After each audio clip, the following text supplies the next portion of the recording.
বাংলাদেশের চিন্ময় কৃষ্ণ প্রভু নিঃশর্ত মুক্তির দাবিতে কোচবিহার শহরে মিছিল করলো সুদর্শন সেবা সংঘের। এবং জানাবো যে এদিন কোচবিহার বাদুর বাগান সংলগ্ন এলাকা থেকে এই মিছিলটি বের করে তারা এবং কোচবিহারের বিভিন্ন গুরুত্বপূর্ণ রাস্তা পরিক্রমা করে।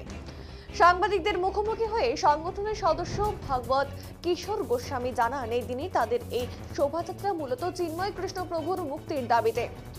বাংলাদেশের সনাতনীদের উপর অত্যাচার বন্ধ এবং চিন্ময় কৃষ্ণ প্রভুর মুক্তির দাবিতে তাদের এই শোভাযাত্রা বলে তিনি এমনটাই জানিয়েছেন।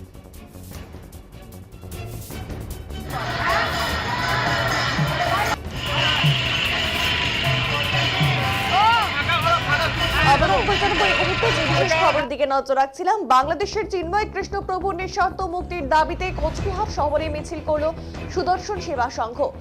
এদিন কোচবিহার বাদুর বাগান সংলগ্ন এলাকা থেকে মিছিলটি বের করে তারা এবং কোচবিহারের গুরুত্বপূর্ণ বিভিন্ন রাস্তা পরিক্রমা করে এবং সাংবাদিকদের মুখোমুখি হয়ে সংগঠনের সদস্য ভাগবত কিশোর গোস্বামী জানিয়েছেন যে এই দিনের তাদের এই শোভাযাত্রা মূলত চিন্ময় কৃষ্ণ প্রভুর মুক্তির দাবিতে এবং বাংলাদেশের সনাতনীদের উপর অত্যাচার বন্ধ এবং চিন্ময় কৃষ্ণ প্রভুর মুক্তির দাবিতেই কিন্তু তাদের এই শোভাযাত্রা।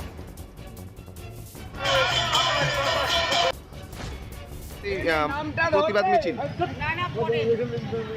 আমরা আজকে অনেক আশা করেছিলাম যে হিন্দুদের প্রাণের মানুষ চিন্ময় কৃষ্ণ প্রভুর জামিন হবে, কিন্তু আমরা যা খবর পেলাম যে অত্যন্ত খারাপ ব্যবহার করা হয়েছে এবং তার জামিন নামঞ্জুর হয়েছে এবং সন্দেহ করা হচ্ছে, আমাদের ধারণা করা হচ্ছে তাকে বিনা দোষে যাবজ্জীবন দেওয়া হবে এবং জেলেই তার মৃত্যু হবে।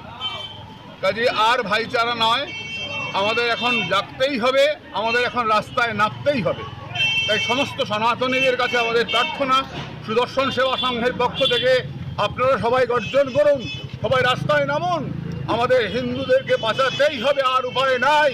চতুর্দিকে আগুন লেগে গেছে, আমাদের হিন্দুদেরকে বাঁচাতেই হবে, এছাড়া আর কোনো উপায় নাই। তার জন্য আমাদের আজকে এই পদযাত্রা, আমরা অগ্রসর হচ্ছি।